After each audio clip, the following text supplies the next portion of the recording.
Welcome to the iHemp Hour. My name is Dave Crable. I'm with iHemp Michigan. iHemp Michigan's mission is to educate, inform, and promote the research, development, and cultivation of industrial hemp. iHemp Michigan advocates for wellness in people and the planet through hemp, and it begins with the farmer. But today we're gonna start with Mike Brennan down in Ann Arbor. How's it going, Mike? Well, I'm the non-farmer in the group, doing great. Just waiting for the latest storm to come through. But it's February, right, in Michigan? Yeah, I know all the ice melted outside. It's really sad. Yes. Yeah, you don't get to play hockey out there anymore, do you? We skated twice so far this year. Wow. Outside, Yeah. which is special. Well, that's where you want to be. I mean, you want to feel those elements. You want to be in that, It's different. Yeah, it's pretty cool. Yeah. It's like riding in the car, riding the bike, Yeah, you stick your head out the window here. Yeah. So what's going on, Blaine? Just enjoying life and getting ready for the upcoming season. I've been talking to a lot of people about actually some contracts may be available for growers. We'll talk a little bit about that later. And then, of course, MSU has the research project that they're doing, so we'll talk about that. Everybody wants to be involved in that project. So, yeah, just a lot of great things happening there. And a little bit of good news I'm going to share around later. So, and we got a yummy, since it's still cold out yet, it's got a yummy, good recipe for the end of the show. And soon March Madness will be here upon us. So looking forward for that. Cool. We'll be having some educational sessions going on. We'll talk a little bit later about that, but on the hemp, building with hemp products. So we'll talk about that a little later as well. Oh, Rachel says hi. Hey, Rachel. So why don't you talk about our sponsors real quick, and then we'll get to our presentation. All right. Well, this week's sponsors is Down on the Farm and also Icon Processors. And so Down on the Farm has some new products we've got lined up. We've got the bedding available. The bigger bags you see there are about 44 pounds, and the smaller ones, of course, would be for your smaller animals, that kind of thing. Great product. It absorbs more of the ammonia smell, lasts a lot longer, so you don't have to change it out as often. And if you haven't tried the product, it's a great product to be using. Again, better than the pine shaving, stuff like that. It just lasts a lot longer. It works a lot better. So we have that available on the website. And then we have Icon Process. Yep, there we go, Down on the Farm. You can go down on the farm.biz. You can see it there. And then also we have Icon Processors. They're helping sponsor the show. We appreciate their help that they're doing. Icon Processors has a great line of CBD products. They have tinctures, and they have creams, and they have rubs, and they have some foaming stuff for the pain. Also, my wife loves their Brinkle cream that he has. So if that's of interest to you, Icon Processors, www.iconprocessors.com. You can find their whole line of products there. So we appreciate both of them for the sponsoring the show and helping us out. Excellent. All right, I think it's time to introduce our guest. This is really cool. This is someone who's actually making it happen here in the hemp industry. So today we have Susan Barnhardt. She's the founder of SHEMP Yarn Company. SHEMP is a women-owned business that blends wool, industrial hemp to create sustainable yarn and knitwear. Whether you knit, crochet, or appreciate sustainable fashion, SHEMP has the impact to affect everyone. And here's how. This is interesting. The average American throws away about 81 pounds of clothing each year. Yep. I'm not average. I keep everything forever.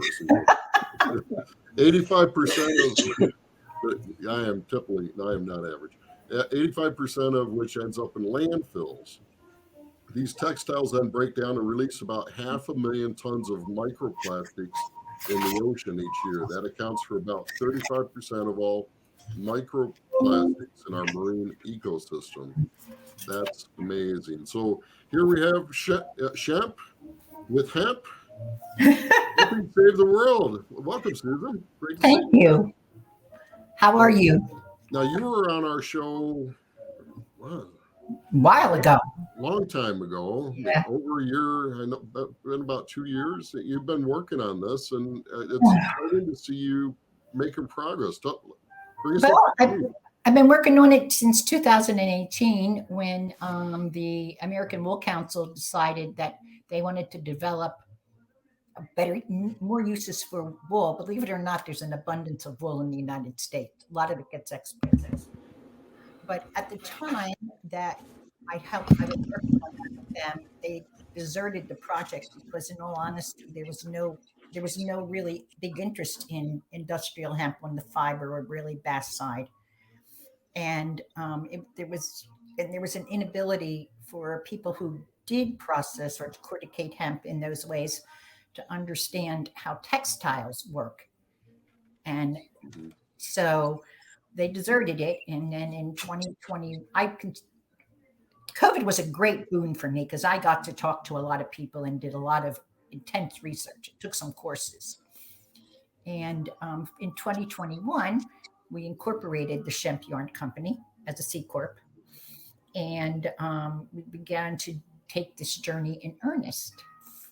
About 6 months ago, we were awarded an SBA certification as a woman-owned small business in the United States, which I'm very proud of. That takes quite a long time to get done. And but when I established SHEMP, as you know, SHEMP is an amalgamation of the word hemp and sheep, and we had a vision. We wanted to be able to produce sustainable textiles and create a new generation of yarns in the United States out of natural fibers. And I had all that research that, wool and hemp was a great combination because as opposed to like hemp and cotton, wool and hemp does not absorb any water. And the ability to combine hemp with wool is perfect because it sounds odd, but when you process wool, it has little hooks on it. And the hooks grab onto the hemp and they become a perfect yarn. It's a beautiful, beautiful yarn.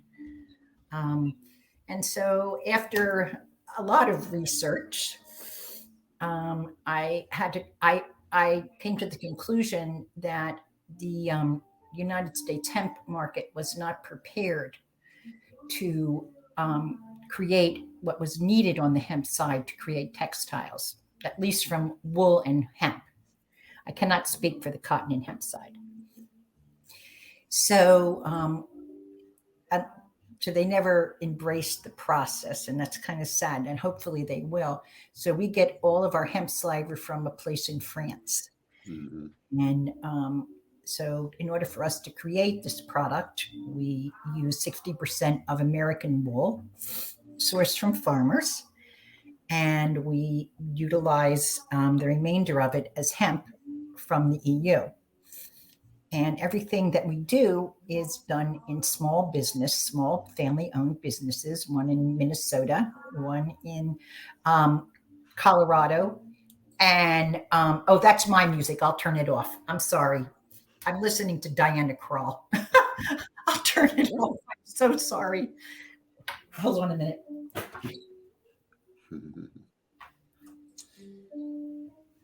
Well, it's pretty amazing where this is all going.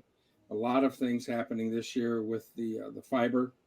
I know we're going to have a few acres done here, but more and more as I talk to other businesses, learn about more other businesses, it's amazing where we're going to go with the fiber here. That's for sure. It really is. But there is a big hiccup. When fiber comes out of the decorticator and if they shake it through and clean it, and they bale it, it then has to go to be degummed. And there's not a lot of degumming processes in the United States. But after it's degummed, it has to then create sliver.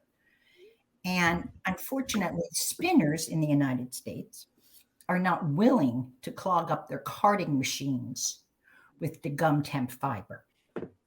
So until someone in the United States steps up and invest in the equipment that you can actually make hemp sliver to create textiles, we will be at the mercy of getting it from the EU or China. I do not get any of my hemp sliver from China, but I am aware that many hemp growers in the United States pack up their fiber side of their hemp in containers and ship it off to China and have China then process it. I'm really against that. I want to support, I don't want to support China. I want to support the EU if I have to do something. But anyway, so we took this journey and we eventually created yarn, which was a big deal, believe it or not. And we tested it. I did focus groups and everybody loved the yarn. My intent was always to make socks. So we did create yarn, which we do have, we do have yarn. It's not the primary of my business. It is sort of a secondary outlet. But we make beanies and we make socks, and the beanies are beautiful. They are. Can we show pictures of the socks and the? Yeah, I think you guys have pictures of them, right? These are the socks. We have rag socks, which you can see on Madison's feet. And then we have cushioned socks, which are, all of them are made out of wool and hemp, everything. The rag socks have a little bit of alpaca in them, but they're beautiful and they're wonderful. And then the cushioned socks are great. And then we make beanies, and that's my son in the beanie. Mm-hmm. And that's me in the beanie with my dogs and my socks. So what do those socks go for then? What do they typically retail for? We sell the socks for about $35 a pair. Okay. And the rag socks sell for $30 and $35. The cushion socks sell for $35 to $40 a pair. The beanies sell for $55 a pair. The beanies are pretty spectacular. Everybody loves them. They are ribbed, and so in between the ribs, it's called a brioche stitch. Somebody who knits would know, but when you open up the rib in the beanie, it's a color. So right now we have purple and black, but we can do any color anybody wants. And the great thing about those beanies is, in all honesty, they are so soft. Nobody can believe how soft these beanies are. Because people have this perception. You're going to get something made out of hemp and it's going to be clothing and it's going to be rough. So when people try the beanies or they try the socks, they're like, I cannot believe this. They are really soft.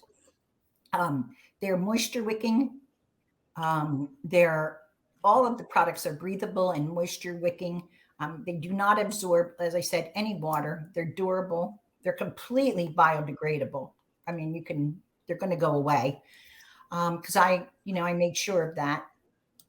We, as I said, we only use American wool, and we have everything processed, and believe it or not, women-owned, family-owned factories. And I feel really blessed to be able to do that because, small businesses, they really need somebody to support them. So, the beanies we make, as I said, we make all of those things. And it is true that the average American, and I'm guilty. I mean, I can tell you that, women aren't supposed to tell you their age, but I'm 69. And I can tell you that I know that Americans throw away clothing. I mean, I used to get rid of mine too, and think nothing of it. I take my granddaughters to H&M and they buy that stuff and they get rid of it. But then when I found out about all of this, I was like, you got to be kidding me. And so that was part of the impetus for me to continue this. I mean, I have children. I have 5 children. I have 4 grandchildren. I have 2 great-grandchildren. And I began to really think about, like, what am I leaving for them? And then, of course, I'm really blessed right now because sustainability is a big deal with consumers. The average consumer, especially the younger ones, Gen Z and they're all really interested in sustainability. One of the biggest problems with them is they're interested in sustainability, but they're not sure they want to pay for it. So, you either have to talk the talk and walk the walk, or just talk the talk and walk away. So, that's a hurdle, I think, for all hemp businesses in a way, because we do have to charge for the process, for the product, and we have to educate consumers as to why they should buy these products. So that is sort of a challenge for us. But we keep moving along. Right now, we're in the process, truthfully, of putting together sample boxes to send out to retailers and people like that who might be interested in getting the beanies and the socks. I come from the retail world, so we're going to follow that path. We have several big companies really interested in the products, but I really think we need to walk. We have to crawl, walk before we can run. So you can't overpromise. The worst thing a company can ever do with products is overpromise and not have inventory. Yeah, it's called overpromise and underdeliver. That's exactly right. So I'm not going to do that. But I just placed an order for more yarn, and we are going to be creating more beanies and more socks. And I just really like the products. Truthfully, I'll tell you about the socks. This is really it's kind of icky, but okay. So I made my husband wear these socks right after we got the first batch of them. And I said to him, now listen, you have to wear those socks. And he was like, okay. So he puts them on. And my husband. Done that. But go yeah. ahead. Yeah. Happy wife, happy life. Yeah, so, there you go. So he puts these rag socks on. My husband works part-time at Lowe's, I think, just so he can get away from me. Anyway, so he goes to Lowe's, and he comes home and he says to me, these socks are really interesting. My feet don't sweat or anything. I said, well, that's really good because you're going to wear them again tomorrow. He said, what? I said, you're going to wear them again tomorrow. He said, okay.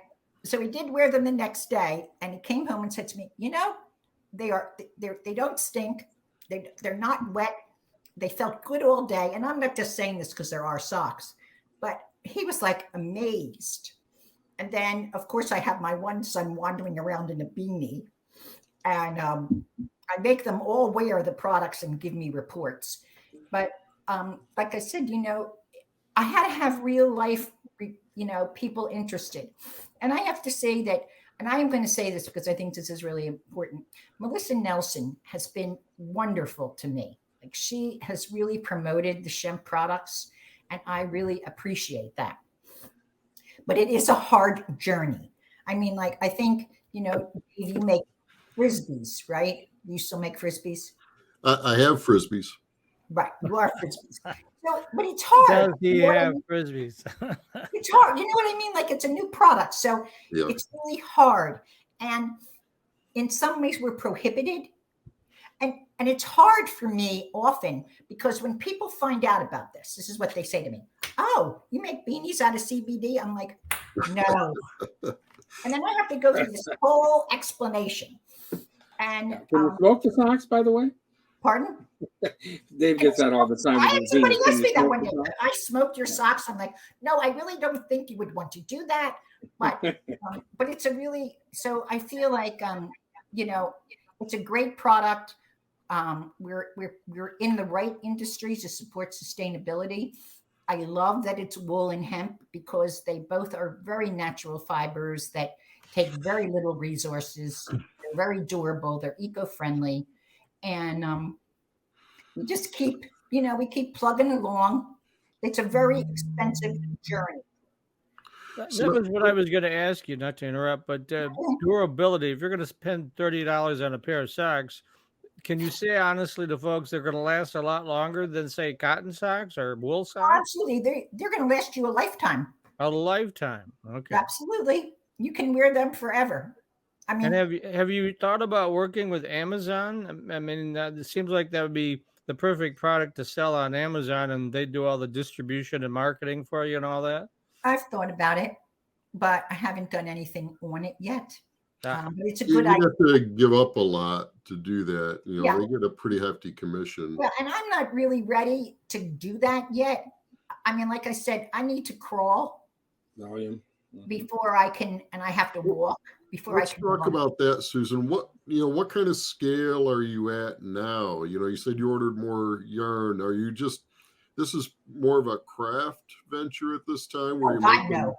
No, the yarn part of it, no, I ordered yarn to make beanies and socks. The yarn part of it, in all honesty, I am going to portion that off to somebody because I don't know how to knit. But in order for us to make the products, all textiles are made from yarn. So to make sure that we could make textiles, we had to make yarn. And so we made yarn. And that yarn now, we've taken it from the stage that hand knitters could use it, it's really pretty. But it's not really my forte. But I did it because I had to lay a foundation. Can this yarn be made? Is it what it says it is? Can people use it? Do people like it? What will it produce? So once we did that, then I reached out to sock companies and found out how many yards per pound they need, what kind of, like if it's a 210 or 212 or 2-ply or whatever. And they told me yes. And so then I went to my spinner and I said, can we make this? And they said yes. So we created the yarn for the socks and for the beanies. There's 2 types of yarn that go into those things. And so I just ordered more of that yarn specifically for socks and beanies, and for outdoor apparel, not for the hand knitting side. That's a very different industry, very community oriented. But I come from Fortune 500. And we dealt with major retailers like Kroger and Safeway and Target. And so that's really what I understand. I understand being a brand and going to buyers at different places and asking them if they want to purchase this product. I'm not anticipating we're going to sell thousands and thousands of beanies. I mean, you do a business plan and they want you to say you're going to sell thousands and thousands. How do you going to project out for 5 years? It's like, how do you even look out 90 days, let alone 5 years, right? I agree, Mike. I mean, it's just crazy. I'm like, this is a new product. How do I know how much I'm going to sell? I can base it on statistics about socks. I mean, everybody wears socks. Right. And I can base it on the fact that outdoor apparel people are really who do those activities are really into sustainability. So I did the research and I can, hypothesize, but I can't guarantee anything. So where we are right now, to answer your question, Dave, is we've run a lot of samples. I'm selling the beanies slowly online to people who actually, hear about them on LinkedIn. I'm not really very apt at social media. So that's sort of a challenge for me. Yeah, that's where all the action is right now, whether you like it or not. Well, what I'm going to do with that, in all honesty, is I'm probably going to take advantage of Hemp Today's new program and have work with them. Marshall, Kurt's son, did my website and he's helping me with the e-commerce. So they know about this and they can help me. So we're going to do that. And, when you deal with B2B, it's a little different. While they like social media, they're really more about the buyer's journey and providing them with the appropriate information so that they can make an educated decision. And in today's world, it's not one buyer. Buyers in those companies, there's a group of them. So that it's like a group decision. So we just have to target the ones that work right. But we have socks and beanies, and we'll be getting the word out more and figuring out, trying to sell them. And hopefully it continues, because it is actually the only wool hemp socks and beanies made in the United States. Susan, do you have a website that people can go to? How if I want to buy some of your socks, how would I find out? You go to www.shempyarn.com/shop. The cushion socks are not up there yet because we just got them in.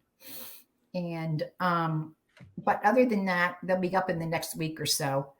And, before I actually put them up for pricing, I really wanted to make sure that I did a cost analysis. So I was really able to make sure that if we sold it to B2B, they could do, if they needed to do Keystone Profit, we could make sure we had a good ROI. But when we sell it online, just to gain people who like it, we want to make sure that we're also going to get a return on investment, because otherwise, why would you be in business? So now that we've completed a cost analysis, those socks will now go up online.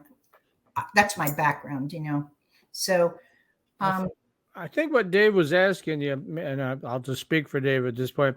How many pairs of socks can you make in a typical month now? I mean, that's what we were trying to. I can make about 600 pairs of socks a month. Oh, okay. That's a nice number. In fact, right now, we're going to make 500 beanies in April. Mm-hmm. So all we have to do is to keep pushing the thing. So for every pound of yarn, we get like maybe 5 beanies. So if I send them 200 pounds of yarn and I say, I want you to make beanies, then they'll make me 1,000 beanies. So do I want to get to scale? Yes. And when I can start to run 500 pounds of yarn to make beanies and socks, I'll be at a much lower price point to spin the yarn. Economies of scale and all that kick in, right? So we can make, but I don't want to overmake. Does that make sense? You're working it out gradually. Yeah, I'm working it out so that I have a list of stores that I feel will be good for this, for our products. Mm-hmm. And I will create a campaign for them, and we'll probably sell. Well, I mean, if we did a business plan according to my accountant, I'd be selling 7,000 beanies a day. Yeah, pretty much. If you got on Amazon, you're in a worldwide situation, so they're going to be selling to everybody. Yeah, that's why I'm not going to do it, Mike. I mean, I have to make sure I can establish. Just like any brand does, you have to establish parameters that you want to meet, key product indexers. Sure. And so I have established those parameters. And I know that everybody loves the beanies. I have proven that people like the socks.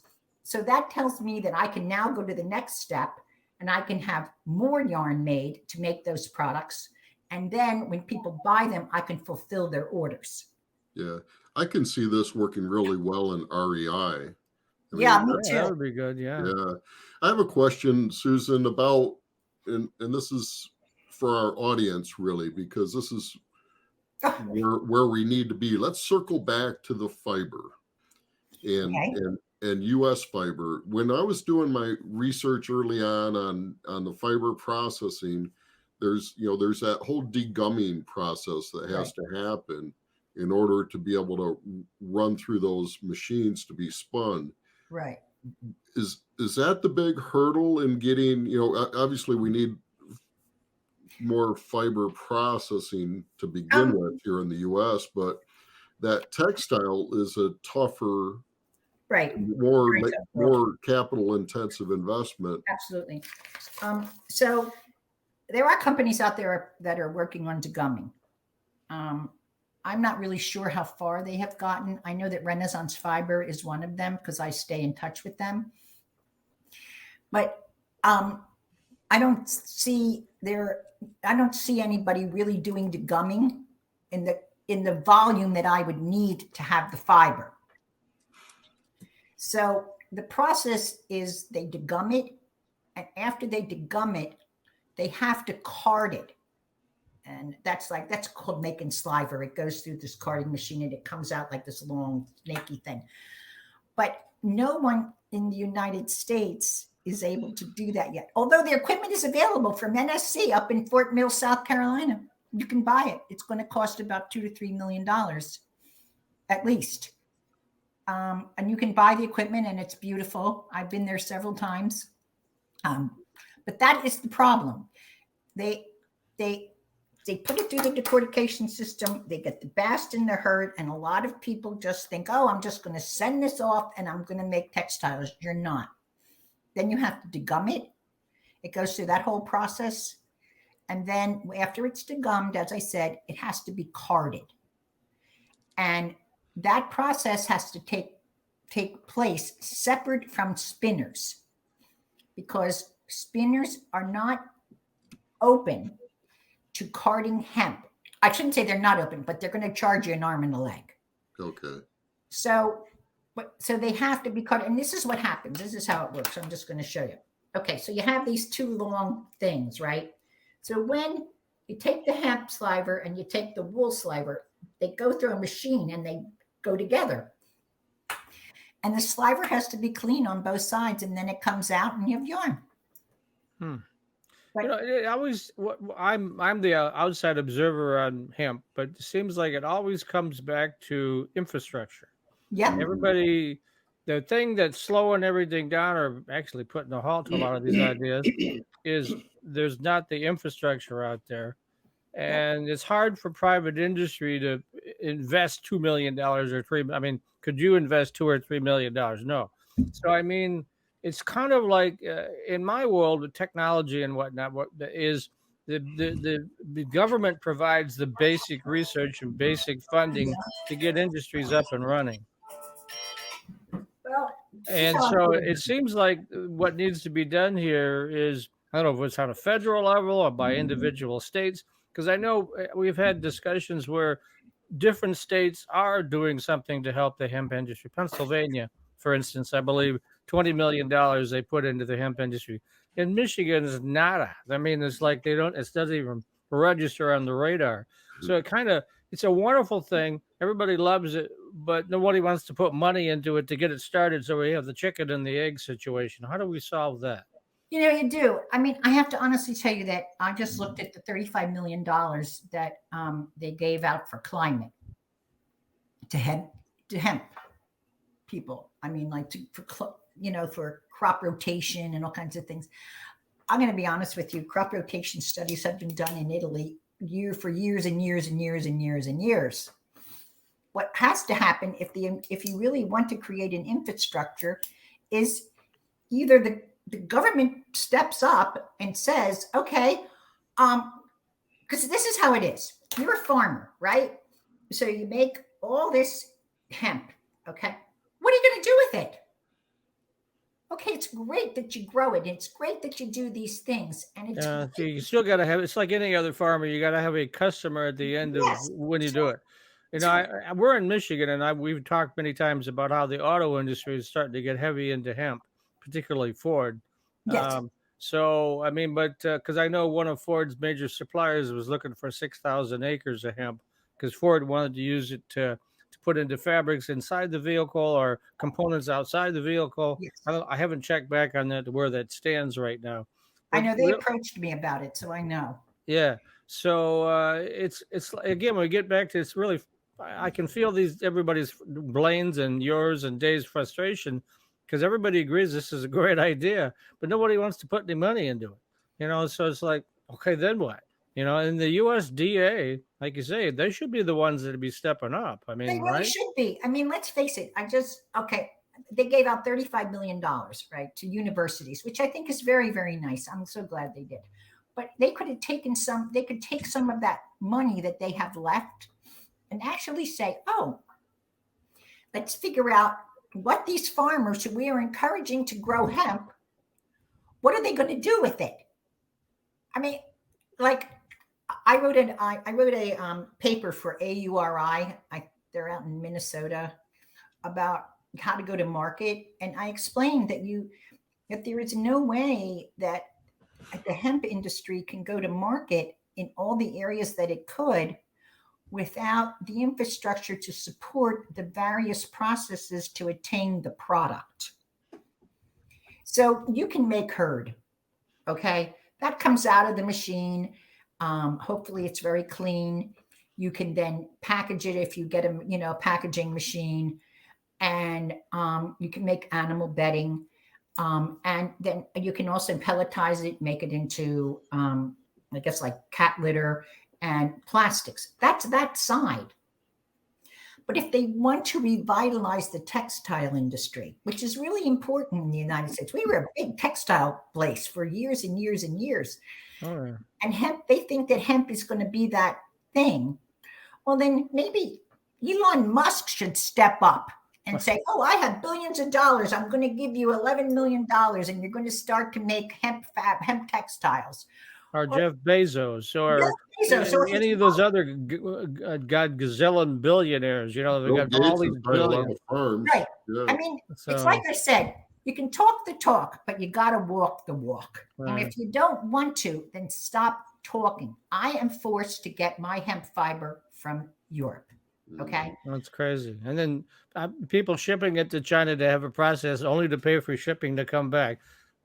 What's up with that? You know, so that's what they do. I was at a seminar and a gentleman got up and that is what he said he did with it. And I looked at him and I said, "Are you nuts?" He didn't have any options, right? Yeah. He said, "I don't, what else am I supposed to do with it?" I said, "I don't know." But as I said, I mean, I have a whole proposal from NSC for how to do this, how much it would cost, what equipment they need. And, you know, and I told Amare, I said, "Listen, if I knew somebody that I could get to do this, believe me, I would hand this to them and I would be their customer." But they can't, at this point, they don't have, even if somebody is doing it slowly, they don't have enough fiber for me. Yeah. You may not be aware, but the guy that owns the most farmland in the United States is Bill Gates. That's where he's invested his money. And it seems like that, and he's got the Bill and Melinda Gates Foundation. Duh. I mean, that you put those two together, it would benefit him as well, you know? So it would. Susan, you've been working with Melissa and others in that. Where is that all process? I mean, they got to be working on that or trying to. Well, I don't think that they, I'm not sure what they do with their bast fiber. I mean, because they cannot turn it into sliver. I need sliver. Like I said, I'm not sure about the cotton industry. I don't know that much about it because I really have always embraced the wool hemp thing because I like the natural abilities of the two products. Mm-hmm. And so I'm guessing they all sell a lot of herd. And I don't know what they do with the bast, but the bast is a smaller percentage of what comes off, but it sells for more. So kind of in a way, you get a lot of herd and you get less bast, but in some ways it kind of could equal itself out because one sells for more than the other. And as you have more, like you said, if you have lots and lots and lots of herd, the selling price for that is going to go down. But if you have bast fiber that you actually can figure out how to process it into what is needed to make hemp textiles, then the value of that is going to go up tremendously. But as you all said, Bill and Melinda Gates could put the money out there. Elon Musk could put the money out there. Just think what $1 billion would do alone. And for them, it's like he's worth, I don't know, what, 120, 50 billion, some crazy number, you know, so. Yeah, and here we all struggling, just praying that somebody gives us $200,000, you know. But that's, you know, that's the way it is. I am, you know, I'm going to keep moving it forward. I'll probably sell. Actually, I'm going to send Snoop Dogg a beanie. Snoop Dogg loves hemp, so I'm going to send him a beanie. And he has lots of money. He might call me. I'll probably, you know, I'll send some other people beanies. My one son lives down in Cocoa Beach, and apparently Elon Musk comes into a bar where he goes sometimes. I don't know. I said, "Well, take a beanie and hand it to him." But yeah, those big foundations typically invest in nonprofits. However, there is an interim between the nonprofit and for-profit that I know it's available in Michigan. I don't know if it's available nationwide. That might be one possibility if you restructured your company and put it into that. Yeah. And then you'd be able to attract foundation money. So, yeah. So, I mean, I've thought about that. B Corp money, you know, becoming a B Corp. Right. And so I would have to investigate that. Yeah. But it is a very good idea, Mike. I don't disagree. I think that that's probably the only way I could accomplish this, but we'll see. I'm going to do a WeFunder. Because it seems like people do really well with them. Refunder? Yeah. WeFund, where they invest money. It's a kind of it's like investing in the stock market, but it's not. But it's perfectly legal, you know? Yes. I want to raise $100,000 for this cause. And usually what happens is like National Public Radio or Public TV, well, if you invest $120, we'll give you this premium kind of thing. And that's usually how it works. So, like a GoFundMe type thing? Yeah, it's like GoFundMe. So yeah, it's like a Kickstarter. Right. I mean, there's a bunch of them out there, but they're all pretty much the same. So. Yeah, they're all the same. I'm going to try it just so I can see, but I'm just going to keep, going on and on and on and see what happens. I mean, if I can get big orders, I can utilize factoring. Do you know what factoring is? Oh, yeah. You get those invoices, turn them into cash, right? Yeah. So I'm okay with that. I mean, I'm okay with maybe seeing if I can get big orders, because then I can take the money. I can use factoring, and then I can take that money, turn it into product, pay the bank back, and still have and have revenue. Well, and I can connect you to a broker that does hemp factoring. So we'll talk to you. That would be great. I would like to be. So. I'd love to talk to him because I've done factoring before. We used to run a huge promotion agency. We had 5,000 employees. Wow. And sometimes people wouldn't pay us on time, so we would have the invoice, and I had a factor who would then loan me against the invoice, I only held it for a few days, so that I didn't accrue a lot of interest or anything, but it is one way to do it. Well, if you work with the auto industry, I'm a former auto writer at the Detroit Free Press, and with GM, you invoice them and they don't pay it for 180 days. Well, that's like Walmart. You're like, how am I supposed to pay my bills? And one way to do it is factoring. So yeah, well, like Walmart takes forever. And then they take off invoice deductions that are just lovely because you have to figure them out. Susan, I'm going to pass your information along to one of our members, Rod Glepke.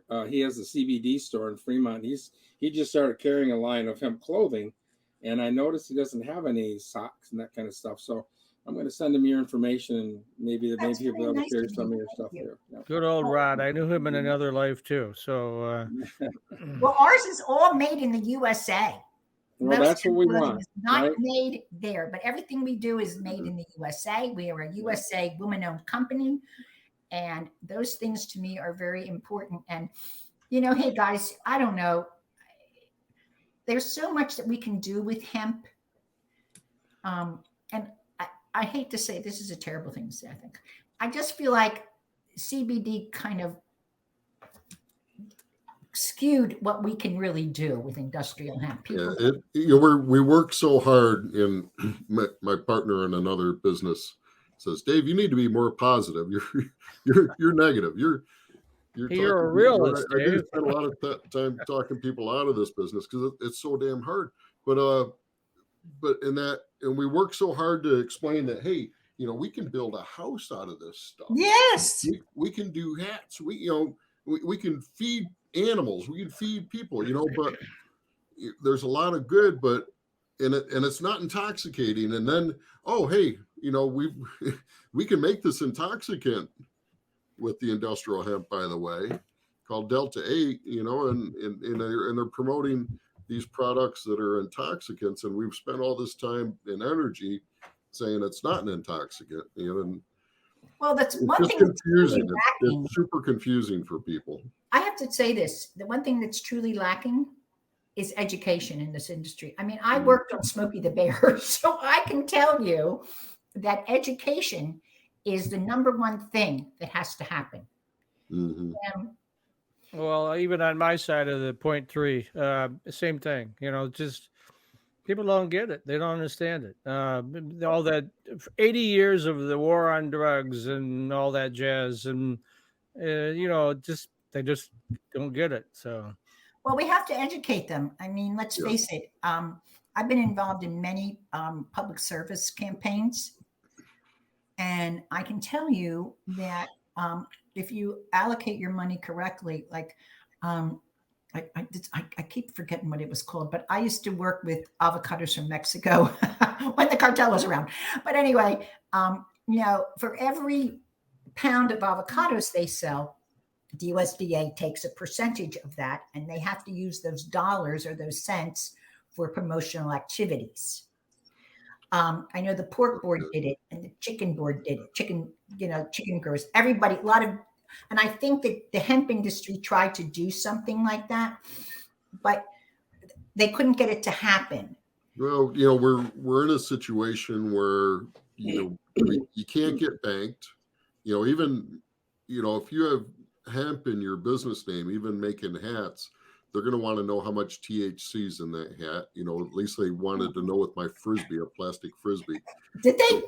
Yep. Oh yeah, you can't get bank account. I mean, there's so many regulation things that we need to solve before we can really launch. Yeah. There's too much risk in it right now. So Well, I'm really blessed because see, my products are 60% wool, and so I'm blessed. Frisbee 75% virgin polypropylene. You should be able to get a bank account. iHemp manufacturing. Yeah, no, they said they wanted me to run under a CBD program, and they needed then they want more money. Yeah, then they want a bunch more money. So. Oh yeah, it's like a minimum of about $250 a month if you work with a cannabis / hemp bank. So yeah. See, I don't do that. I'm very blessed in that way. So I think that I'm lucky. And you're making it happen. We really appreciate you. That's great. I am trying really hard, and I think I'm the only company out there who's really we went to a hemp show recently. Brian, my husband and I went to Raleigh to a hemp show, and my husband came over and he said to me, "Do you know all the clothes here are from China?" I said, "Yes, I know." So we have to get away from that. We have to be able to say, first of all, we have to begin to support products made in the USA. And if we don't do that, we might as well. And we have to be able to support the industry that we are in. And somebody has to step up and say, okay, I'm going to really help you. And I don't necessarily want to. So that's what I'm saying. It might be a project that Bill, since he's a big farmer, might be a project that the Gates Foundation might want to get involved in. So should I have my little granddaughter who lives in Seattle go to his waterfront home and bang on the door? I don't think he's there all that much, but who knows? Probably going to bang on the gate. Probably not going to bang. Yeah, I think the security around the world's fourth richest man's got to be pretty tight, right? That's a big deal if you're in Seattle and you cross one of those bridges. Everybody says, I lived in Seattle for 7 years. He has back then it was a $300 million house. I can only imagine what it's like now. Yeah, I can't imagine, but I can. But that's just kind of, I just keep plugging along. I can tell you, I get very discouraged. I really and truly do. There are moments when I cry about this business. Yeah. Well, we got to keep lifting each other up. That's for sure. Yep. My husband says we're going to retire one day. I'm like, oh yeah, we're going to sleep on beanies. Yeah. To do what, right? That would be soft. Live on that Social Security check. Yeah, that'll get you far. Susan, we want to thank you very much for taking time out of your day today and helping fill us in on what's going on in your world and how that's all working. And again, if people want to get your product, we go to www.shempyarn.com. Yep. And I really appreciate it. And I do hope all of you will buy a beanie. Sure. Or a pair of socks. Blaine will want a green and white one. I'm sorry, Blaine, but they're natural hemp colored with a color underneath them. And right now it's purple or black. That's a toughie. Well, Susan, I want you to hang on. We're gonna do some news here and some other stuff, but I want you to hang on after we go off live. I want to talk to you a little bit about your website a little bit. Okay, thank you so much. All right. Well, thanks. Everybody go buy some socks and beanies. It's still cold up here, so we still need those beanies. That's for sure. That's the truth. And I live in Florida, and I'm still wearing one.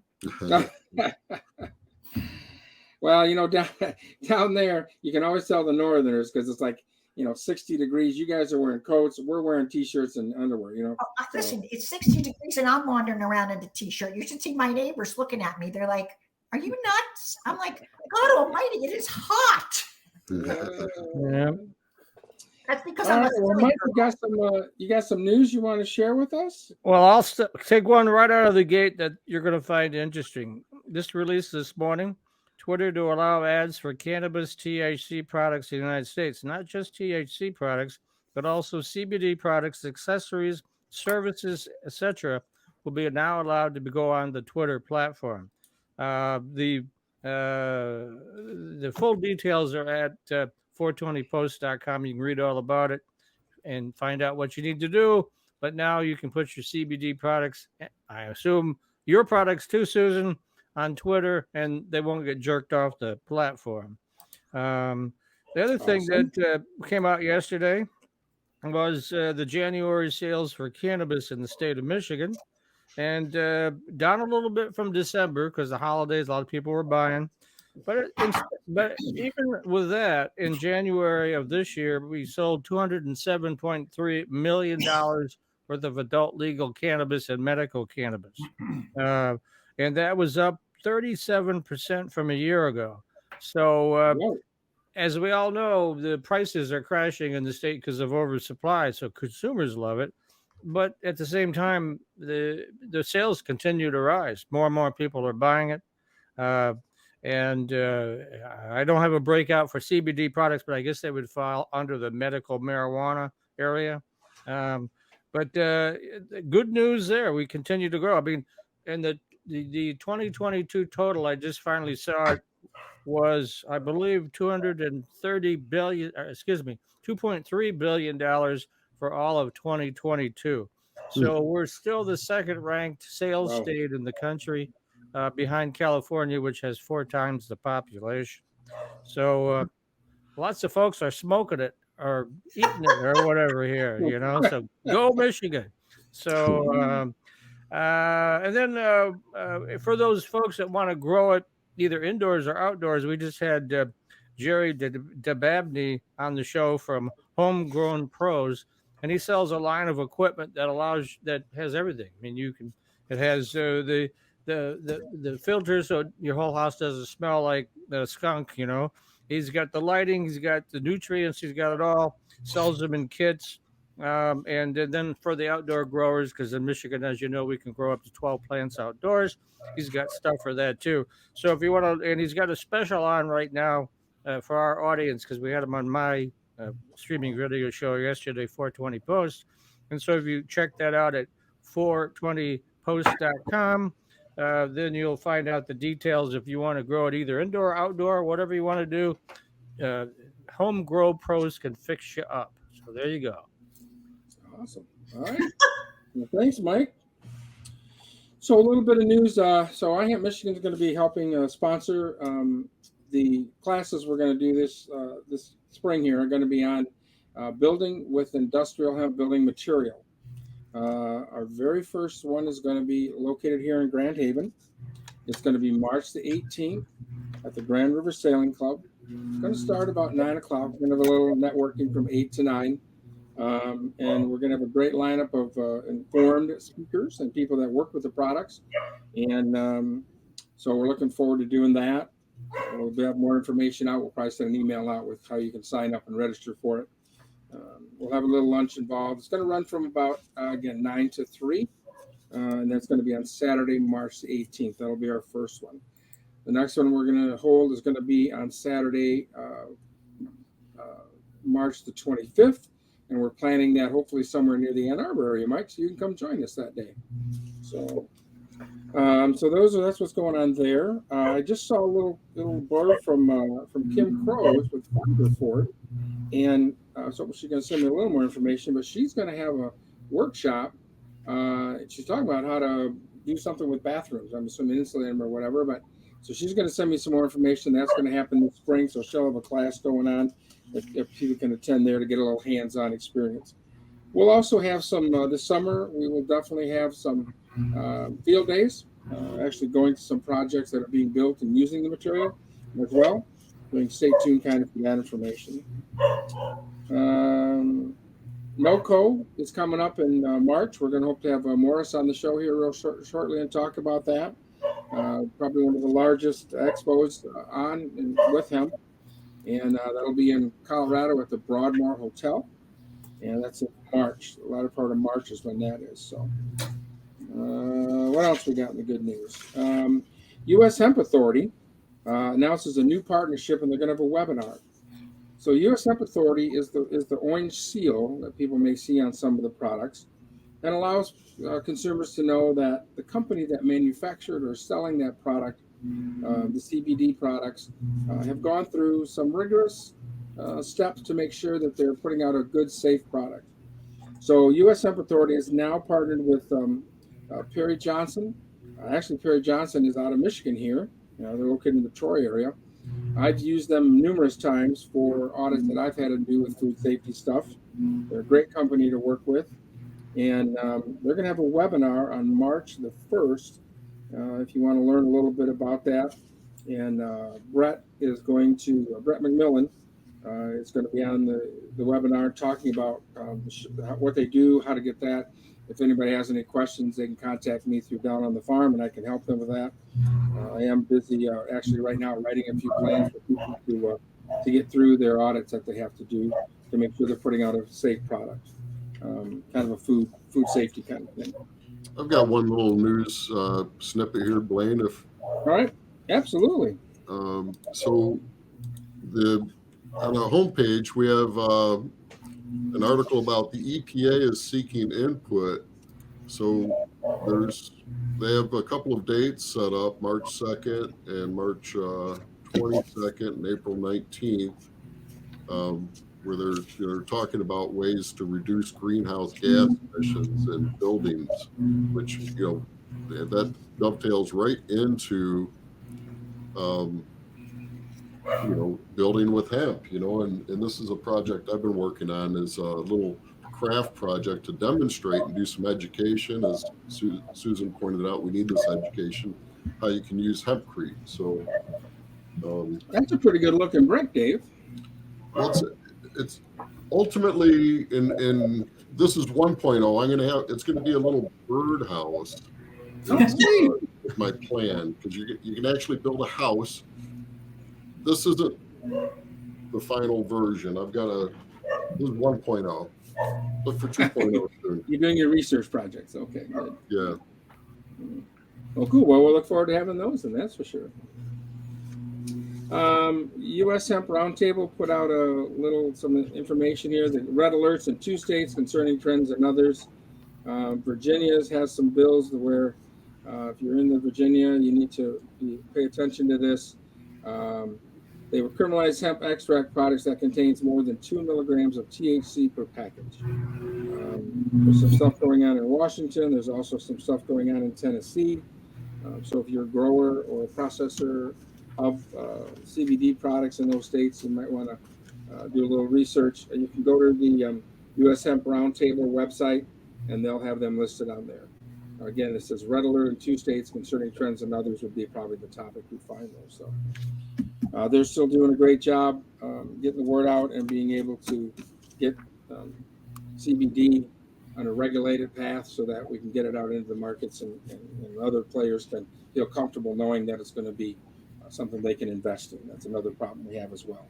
Yeah, got to get Congress and Congress to get some passing because FDA they want to punt it. So that's what's going on there. Anything else anybody wants to mention before we get into the main part of the show? Running out of time. Do you have a recipe? I got a recipe. Yes, I do.